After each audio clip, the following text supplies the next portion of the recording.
माशाल्लाह जी, इस तरह के सुहाने परिंदों की दिलरुबा आवाज़ें सुनने के लिए अपने इर्द गिर्द माहौल दोस्त दरख्त लगाएं और आज़ाद परिंदों के लिए दाना और पानी का इंतज़ाम रखें ताकि आपके यहाँ आज़ाद परिंदे आते रहें और रौनकें बढ़ाते रहें। अल्हम्दुलिल्लाह हमने पूरे रेवंड और गिरदनवा के इलाकों में अपने दोस्तों से मिलकर आज़ाद परिंदों के पानी पीने के बर्तन जो रखने शुरू किए हैं।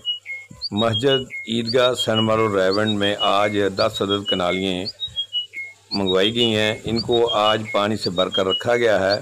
सुबह जुम्मतुल मुबारक ये पानी जो है ना, कनालियाँ नहीं होती हैं, इसको इनमें पानी डालना एक बार पहले ज़रूरी है। सारी रात ये पानी में रहेंगी, कनालियाँ पानी इसका चूस लेंगी।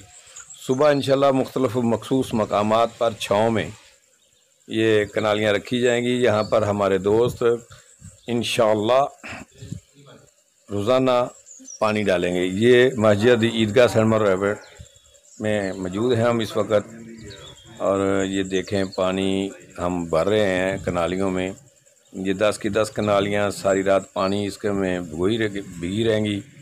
तो ज़रूर सुबह इसमें जो ताज़ा पानी डालेंगे, परिंदे आएंगे, पिएंगे और हमारे लिए दुआ करेंगे। हम खुशहाली का शिकार हो रहे हैं। चोलिस्तान की सूरत हाल आपके सामने है। अगर हमने होश के नाखन ना ले, खुदा न खास्ता हमारे यहाँ भी यही सूरत हाल होगी। पानी की कमी का शिकार हो रहे हैं, पानी ज़ेरे ज़मीन के ज़खायर कम हो रहे हैं। परिंदों और दरख्तों से प्यार करो, कुदरत आप पर मेहरबान हो जाएगी। तो मैं दोस्तों से अपील करता हूँ कि अपने अपने इलाकों में दरख्त भी लगाएं और परिंदों के लिए छाँव में पानी का इंतज़ाम भी करें और दाना दुनका डालते रहा करें।